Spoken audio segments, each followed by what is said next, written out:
Like I said, we're going to be going through 1 Corinthians 8, and we've been working through this book. Paul's starting off with his introduction and then dealing with some problems that had been reported to him. And so we went through that in chapters 1 through 6, and then we get over into chapter 7, and we have some questions that were asked of Paul. And Paul starts dealing with them. And today we start a section, like I said, in chapter 8, going through idolatry and personal liberty. And this context, or this question, if you will, that he answers is going to continue and carry on through the first part of chapter 11. So this is where we are, beginning really this new section, and that's really the first question that we see here, okay, on the questions that were given to be prepared for class today. What is said in the first verse of this chapter to let the reader know that a new section of the book has begun?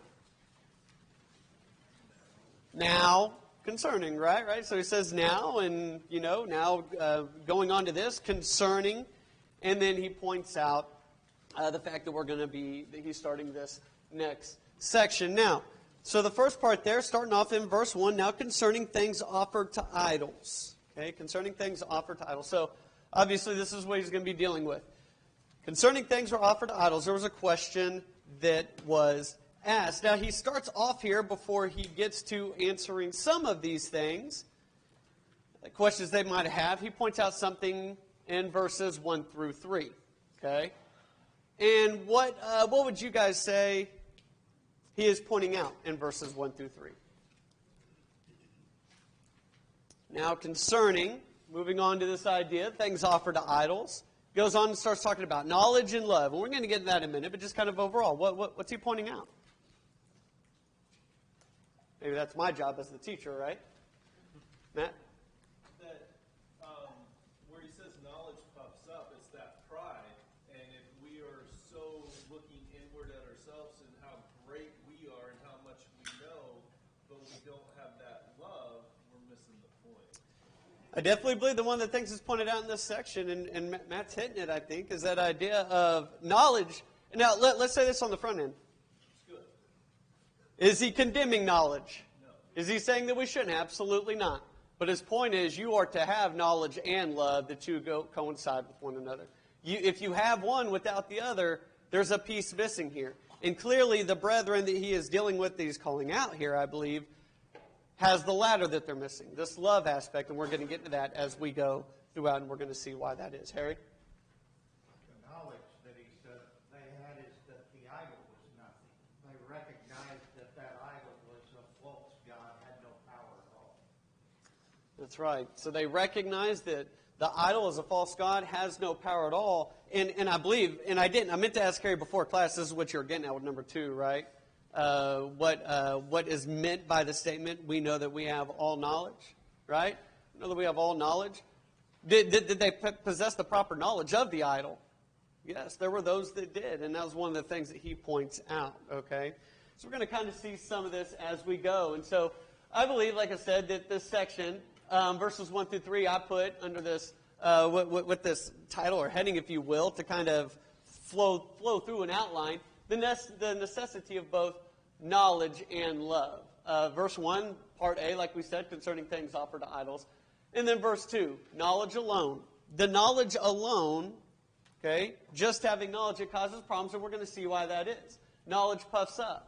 Matt was pointing that out, but the idea there is that just having knowledge, or knowledge for mere knowledge's sake, that's missing the point. Knowledge puffs up. It causes you to be proud. Having an exaggerated self-conception. Got that definition, that last part there from Arndt and Gingrich. Okay? And so that's the idea there that they're having. He's saying, but what does love do? Well, love edifies. What's that idea of edify? It's to build up. Okay? And so, like I said, you got to have both.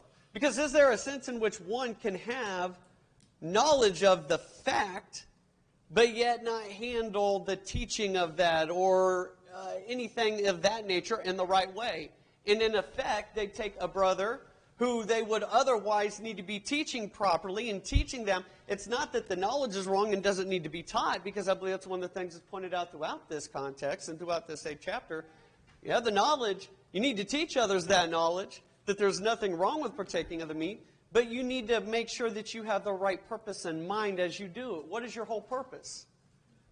To teach the truth. To teach them the truth. To get them to understand the truth. And if all you have is the knowledge aspect of it, and you're looking to use that to prove that you're right and they're wrong and tear them down, you miss the point. You miss the point. The point is, yes, you need to have knowledge, but knowledge in of itself is a problem. Okay? And I believe, I hope I'm not great on Greek words, but the Greek word here for knowledge is gnosis. And whenever we see the Greek word used in other areas that's translated, knowledge is epignosis. And epignosis seems to have that idea behind it of a, whenever I say a more knowledgeable understanding of a thing, the understanding of the use of it and its application. And the word here used is gnosis, which is just mere knowledge.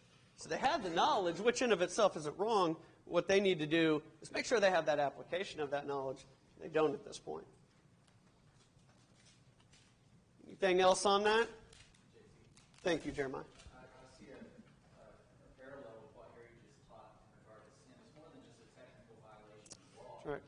And our knowledge is not merely an intellectual grasp of God's will, but it's understanding the broader scope of what sin is an affront to God's holy nature, and the knowledge of His will is to be equipping us with carrying out His full will, and that would involve the salvation of your brethren. And Yep. this is the exact thing. Their knowledge was leading to the opposite. That's exactly right, and a very good point. And whenever we think about these people, when I say these people, those at Corinth, right? We've talked about them before. Anybody can kind of have this tendency. We need to be careful of it. I'm just saying within the context of the people he's talking about. The brethren at Corinth were heavily influenced by who?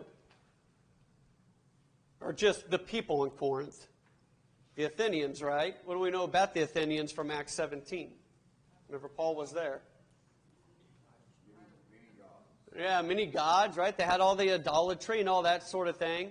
But remember, what was also pointed about them is they loved to hear something new, right? They were all about that idea of knowledge and gaining knowledge, but the application of it, and certainly to the point like what Jeremiah was talking about, that understanding of the point of having it. This knowledge has been revealed from God. We're to use it and to do what with it? Not just say, hey, I'm right, you're wrong, and have it for mere knowledge's sake. From that standpoint, trying to elevate or puff up yourself, but to help yourself, to make the application to yourself to get to heaven, and at the same time, teach others. Right? And that's one of the things that seems to be lacking here and what's pointed out here. Scott? So how did that work back then? I never understood how they would sacrifice meat, food to idols, and then who's eating it, and how did all that work back then? You're talking about for like the Greeks and all that kind of stuff? What situation would put you in where you're eating meat sacrificed to idols? One of the things that's pointed out here and later on, and we'll get to it whenever we get to the last half of this chapter, is Paul uses an example, if you will, or something that you don't need to be doing here, which is this. If there's a meat that's offered to an idol, and you go in and you just start partaking of it in that temple, you can cause your brother to stumble, and we'll get into why that is in a minute. So it appears from what he's dealing with that there could be that situation. Also, from my understanding, there could also be a situation where it was offered, and then it would be taken and sold in the marketplaces and those kinds of things. But, Harry or Jeremiah or some others might have some other explanations of that.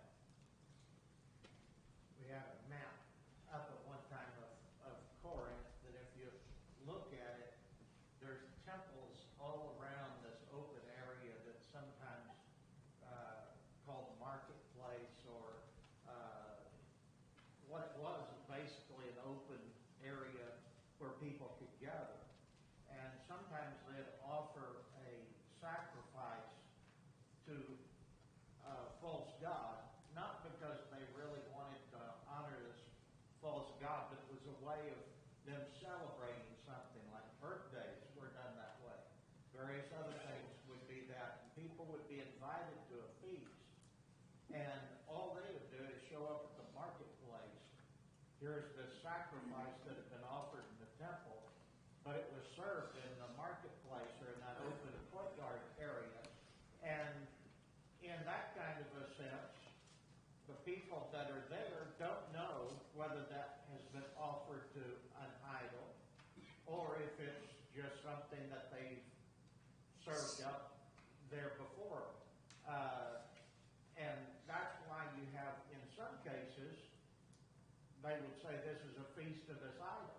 Okay, in that case, then I'm not going to eat because it's showing a deference to an idol. But in some cases, there may have been nothing said about that, and there was no distinction made between that and any other occasion where they're just celebrating something of a birthday or whatever. Thank you. Larry?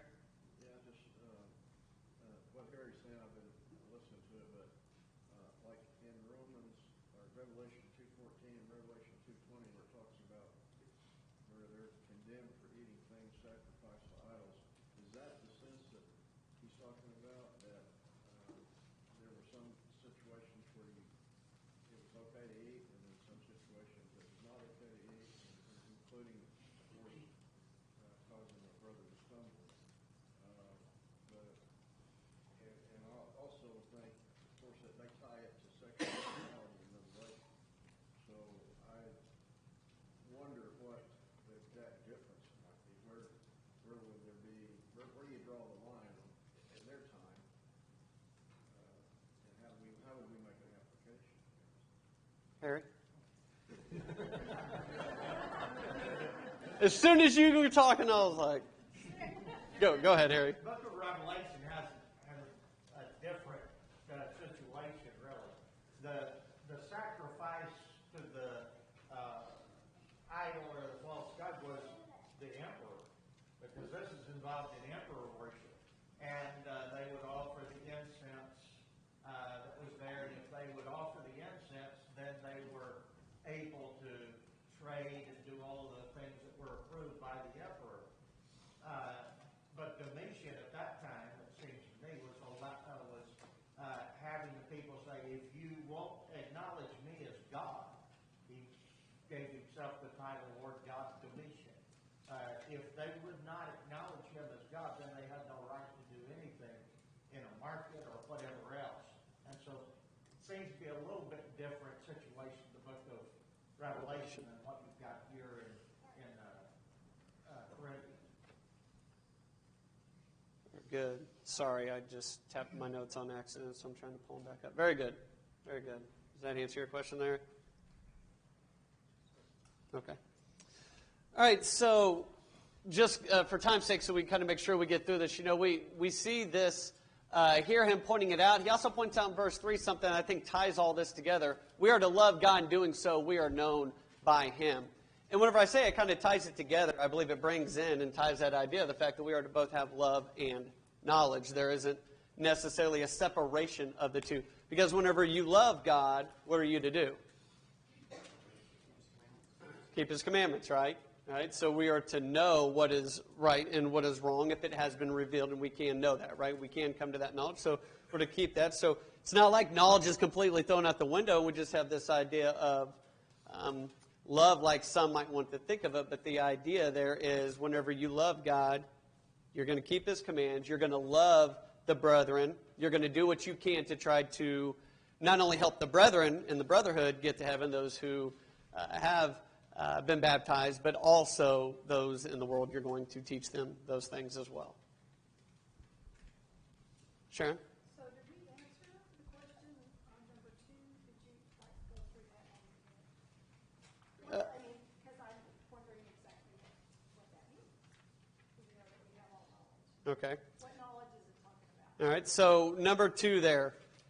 We know that we have all knowledge. I think we kind of went over it earlier. I incorporated it in a little something. But what do you think? We have all knowledge. Go ahead, Jason. The revealing of the Holy Spirit. Okay. Anybody else? Harry? In context, could be the same thing as what you have noted in verse 4, that concerning the eating of things sacrificed to an idol, we know that no idol is anything in the world.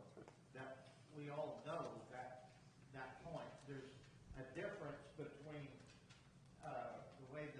New King James and others translate that back up in verse 1. We know that we have all knowledge. Most of them translate it, we all have knowledge, which is more properly the idea of the translation. We're aware of the fact that an idol is nothing. Right.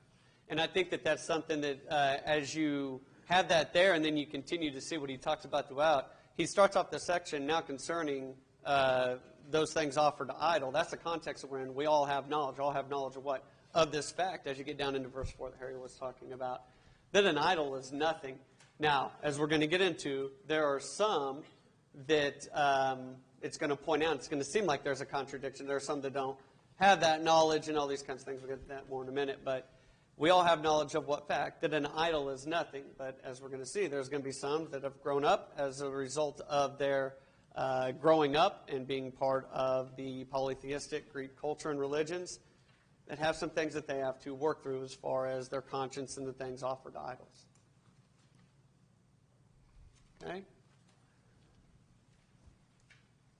All right, so then moving on, and I don't know if this is a proper or the best way to head it or title it, but whenever I was looking through an outline, this is kind of how it made sense to me, right? He starts off pointing out, hey, you need to have both knowledge and love in this situation here to be able to have the proper outcome, okay? And then he gets to it real quickly in verses 4 through 8, and I believe points out some facts about the eating of the meats, those things that are offering to the idols, and then as we'll see in 9 through 13, or the remainder of the chapter, I believe that it's talking about the application of the facts that he points out here. And these are the facts that he points out in verses 6 through 9. Now we skip through question 3. Question number 4 might kind of go in this section. Why must the Christian know that an idol is not God? Why must a Christian know that an idol is not God? That's right. There's only one God, the God of heaven. Okay? And is God an idol? What is an idol? Okay? False God, right? A lot of times we think of images, different things like this. We've been through some recent studies, at least that I've been a part of outside of services, but then also have heard some recent sermons and studies talking about idolatry. And idolatry in its very nature isn't just the fact that, hey, I made up a wooden image and so that's idolatry and that's the only thing that's idolatry. What is idolatry? Putting something else before God. Putting something else before God and making up your own, right? Anything can go down that path and lead down that path of idolatry, and that's just one of the things that we've been talking about. One of the things that's pointed out here in verses 4 through 6 is an idol is nothing.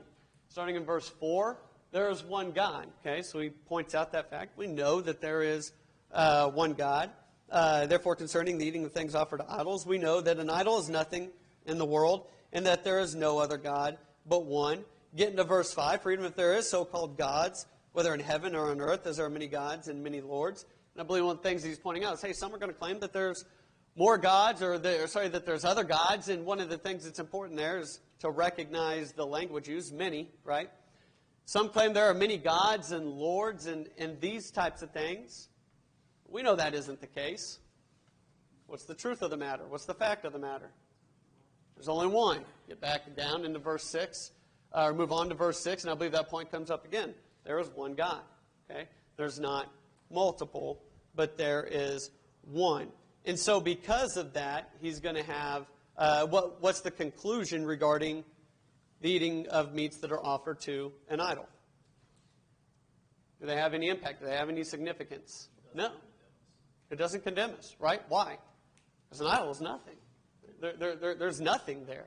Okay? But then he moves on and says, however, in verse 7, what does he point out in verse 7? What's he point out in verse 7 about some?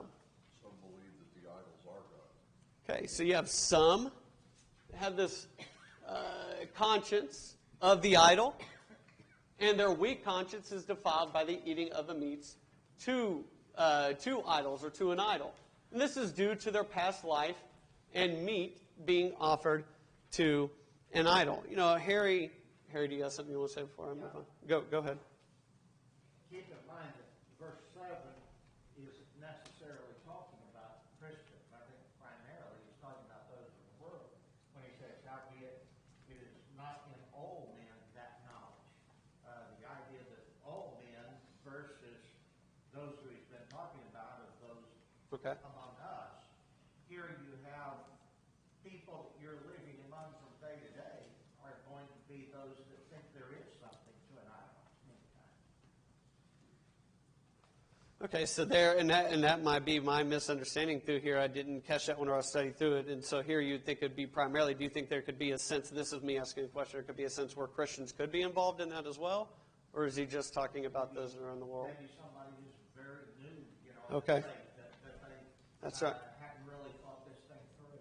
And that's the point that I was going to bring out with this, and I believe that he's really getting at. And I think there's the parallel over to Romans 14, although Romans 14, you have a lot dealing with the Jews, right, in eating the meats. You could have a very new Christian here who was Greek and grew up as a Greek, right, has been recently baptized. But as a Greek, what have they done their entire life? Right? As these, they're going through, and, somebody that especially might be, when I say older, I mean just had have grown up in these Greek polytheistic religions where all this offering of these meats to the idols, and that meant something, right? And all those types of things. They come to an understanding that they need to be baptized, and so they have that, and they're new in their faith, but they haven't worked through some of this other understanding that they need to get to, and in that sense, they could end up being those who, because of their conscience towards these idols, is defiled by the partaking of these. So there's that, and I like I said, I definitely see Harry's point there and what he's pointing out there about the fact that this can definitely have its impact on those on the world, and that could be something that Paul really has in mind here whenever he's using the language that he is. Go ahead, Harry. So remember, later on, Paul will give a case to where he's talking about, here you are and you have this meat set before you, go ahead and don't ask questions for conscience sake. But here comes up somebody and says to you, you know this is being offered to an idol. It seems pretty clear to me that's talking about someone who's not a Christian. That's talking about somebody who's out in the world who has that concept of this as being something where you're worshiping an idol, and they're coming up to the Christian saying, you're not supposed to believe in this, yet you're eating this. Then Paul tells them, you don't eat that. Not because of your conscience, but because of his conscience. To have a conscience doesn't mean it's necessarily Christian. This is somebody who's primarily a non-Christian. He has a conscience that idol is something. It's a worship to that idol. And though a Christian doesn't, if he's eating this as something that's just been honored to this guy's birthday or something like that, and yet the guy says, no, this is offered to that idol, then you don't partake of that. Yeah, very, very, very good. So, definitely, and I guess what I'm getting at is in either case, we need to be understanding of that individual and the way that they're viewing that which is offered to that which is offered to the idol, and what that means and what they're doing by partaking of that. You don't do that. You give preference in that situation, and I believe that is the concept or what is being hit at as we work through this. So, however, some have a conscience of the idol, and their weak conscience is defiled by the eating of meats offered to idols. Yeah. So if we jump to 11 real quick, and at the head that says, for through the knowledge he who is weak is ruined, the brother for whose sake Christ died. So do we jump concepts there? We go from a weak non-believer that sees you eating now to a weak believer that is ruined? Yeah, and Nevin, Harry, I'll let you answer, but I think that's where whenever I was keeping it going through it, I'm thinking that the concept or the idea is primarily a brother, but you can definitely still, huh? This passage begins talking to us as Christians, and as Christians, that's where I'm having a hard time understanding as well. I think maybe Nevin is too. That this middle part is not to Christians all of a sudden. I don't get that. I don't get the wording in there that changes that, I guess is what I'm saying. The way a phrase that I've heard used to help me is that their conscience is not caught up with their intellect. Right. Harry made a point from Romans 14 in his lesson about this meat was unclean as a Jew, and now I'm a Christian, and all of a sudden I know that it's not unclean, but I haven't really gotten there yet. And so you have an understanding of it, as our question before is, why must a Christian know that an idol is not a God? You can't truly be following God thinking that he's one of many. They know that, they understand that, but they've been associated with these practices this whole time, and that feeling hasn't changed for them. While they know there's one God, they can't good conscience participate in something that has even an inkling of an association with that previous practice that they, in full belief, were serving Right. God they believed existed, but now they know it doesn't. Right, and I'm sorry if I didn't make that clear, that's really what I was trying to get at earlier when I was bringing up the parallel of Romans 14. You got a Jew over here that doesn't want to partake of the meat, because for conscience sake, right, their conscience, their whole life they've known, and that's evil and can't do that. These here would appear to be Greek that he's pointing out because of the offering to the idols that would be there, and for conscience sake, they can't do it. Their conscience hasn't caught up to that fact of what this is being offered is to an idol, which is nothing, and inherently there's nothing wrong with it. But Harry, I'll let you go ahead. I think what Jeremiah is saying is true. Look at the context below. The idea is we all know that there's nothing in this idol. Generally, as Christians, we would recognize that. However, with others, there isn't that knowledge. With those out there in the world, so to speak. Now, what does he point out in verse 8? There's nothing in this meat that if we eat it, are we the better or the worse? In other words, it's a matter that is of a liberty. Right. Doesn't make you better or worse. Verse 9, pointing out that, says, now, don't make your liberty a stumbling block. Here comes somebody who's young in the faith, and I do believe there's a transition to where you have this, where it considers both. And this is what Jeremiah is saying. Here's someone who's new in the faith. They see you sitting in what's there before a temple. They know this has been offered. Maybe you don't. But they see you and they think, well, Brother so-and-so, he's eating this, therefore he must be partaking of these things to an idol. I thought you weren't supposed to do that, but maybe that's okay. I can do it. And with that, you just caused a stumbling block to be before that younger brother. So there is that sense in which here's somebody that thinks this idol is something out of the world, offers a sacrifice. Here's a Christian, knows the meat's not anything of itself, decides to eat. Here's someone with that, his conscience hasn't fully caught up with his knowledge, as he said. He sits here and he says, well, this is so-and-so offering worship to an idol. The point is, it flows from one to another because that's how life happens. That as you do this, you've got to think not only about what you know, but what this other person's doing, and over here, what your weak brother may also be looking at you and thinking. So it's the whole situation that's put together. It's not one or the other. Okay. It's a combination of how they all fit. All right. And that's my apologies, because what I got from you saying earlier, and that's my misunderstanding, was this in the context that the rest of it is talking about more so people of the world, not necessarily a brother, and that's where I got thrown off, and that's my fault. It's a regulation for Christians who know both sides of it. Right. These Gentiles, they are worshiping gods that we know aren't there. And, someone who becomes a Christian is going to have to understand that distinction as well. And you're going to have to know that while there aren't any other gods, there's certain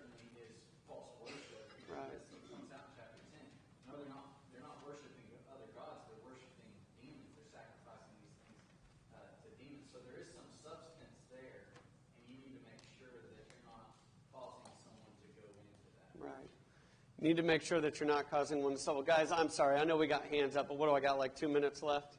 Okay. Just let me finish out the rest of this, and then we'll, I think Jeremiah's teaching on Wednesday, so you can talk to him about more of this. So we continue in verses 9 through 13, and this kind of starts to get down to the point that Harry was talking about, Jeremiah was talking about.